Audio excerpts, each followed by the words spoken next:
রাজশাহীতে মামুর বেটাদেরকে grand welcome জানানোর জন্য আমরা আজকে এখানে আছি। তো বড় একটা শিরোপার জয় কেমন যেন একটা ঈদ আনন্দ উৎসবের মতো ফিল হচ্ছে। আর মুশফিকের জন্য রাজশাহী সাপোর্ট করা। আপু প্রথমবার রাজশাহী শিরোপা জিতলো, এই বিষয়টা কেমন লাগছে?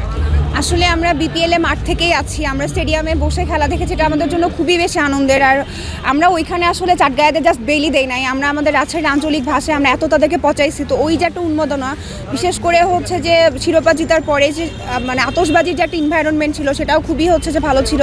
কিন্তু সব থেকে স্পেশাল আমাদের জন্য এটা যে তারা রাজশাহীতে আসতেছে এবং রাজশাহীতে মামুর বেটাদেরকে গ্র্যান্ড ওয়েলকাম জানানোর জন্য আমরা আজকে এখানে আছি এবং তাদের সাথে ইনশাআল্লাহ থাকবো শহরের মধ্যেও। তো এটা আজকে আসলে আমাদের এই যে তরুণ প্রজন্মের জন্য এত বড় একটা শিরোপার জয় কেমন যেন একটা ঈদ আনন্দ উৎসবের মতো ফিল হচ্ছে, খুবই ভালো লাগতেছে।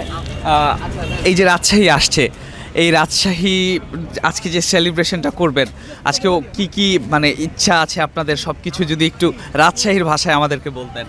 আমি আসলে রাজশাহীর ভাষা ওইভাবে কথা বলে অভ্যস্ত না, তবে আমার যেটা ভালো লাগতেছে যে রাজশাহীতে একটা শিক্ষানগরী বলে মানে আমরা চিনি, বা হচ্ছে যে রাজশাহীতে রাজশাহী বিশ্ববিদ্যালয় বলেন, তারপর রাজশাহী কলেজ বলেন, তারা কিন্তু এই জিনিসটা নোটিস করেছে যে রাজশাহীতে থেকেও যারা বিপিএলের এই যে একটা উৎসবকে উপভোগ করেছে এবং তারা যে সেই জন্য সেই ক্যাম্পাসগুলোতে যাচ্ছে, এটা আমার মনে হয় অনেক বেশি স্পেশাল আমাদের স্টুডেন্টদের জন্য। রাজশাহী ওনার বা রাজশাহী ফ্র্যাঞ্চাইজি যারা নিয়েছে এবং দলটাকে চ্যাম্পিয়ন করেছে, তাদের জন্য কোনো বার্তা দিতে চান কিনা? আমি হচ্ছে যে খুবই ছোট মানুষ, হয়তো বা ম্যানেজমেন্ট নিয়ে এত সুন্দরভাবে আমি ওইভাবে বলতে পারবো না, তবে মানে পুরো হচ্ছে যে রাজশাহী বিপিএলের এবারে জার্নিটা অসাধারণ ছিল এবং আমি ওনাদের কাছে রিকোয়েস্ট করবো যেন এই মানে বিজয়ের ধারাবাহিকতাটা যেন হচ্ছে যে সামনের দিনও ইনশাল্লাহ বজায় থাকে। আরেকটা ছোট প্রশ্ন, রাজশাহী দলের আপনার পছন্দের খেলোয়াড়কে পুরা টুর্নামেন্টে যাকে ভালো লেগেছে? অবশ্যই মুশফিক, মানে কোনো আনডাউটলি হচ্ছে মুশফিকের জন্য রাজশাহী সাপোর্ট করা, এবং রাজশাহীর পরবর্তীতে যদি অন্য কোথাও অন্য কোনো টিমকে সাপোর্ট করতে হতো সেটা মুশফিক থাকলে আমি হয়তো সেটা করতাম। মুশফিককে যদিও, লাস্ট প্রশ্ন, মুশফিককে যদিও প্রথমে বিপিএল এর নিলামে দলে নেয়নি, রাজশাহী তাকে দলে নিয়েছে এবং সেই প্রতিদানটা তিনি দিয়েছে। বুড়ো হয়ে গেলেও কি মুশফিকের ভেলকিটা দেখিয়েছে?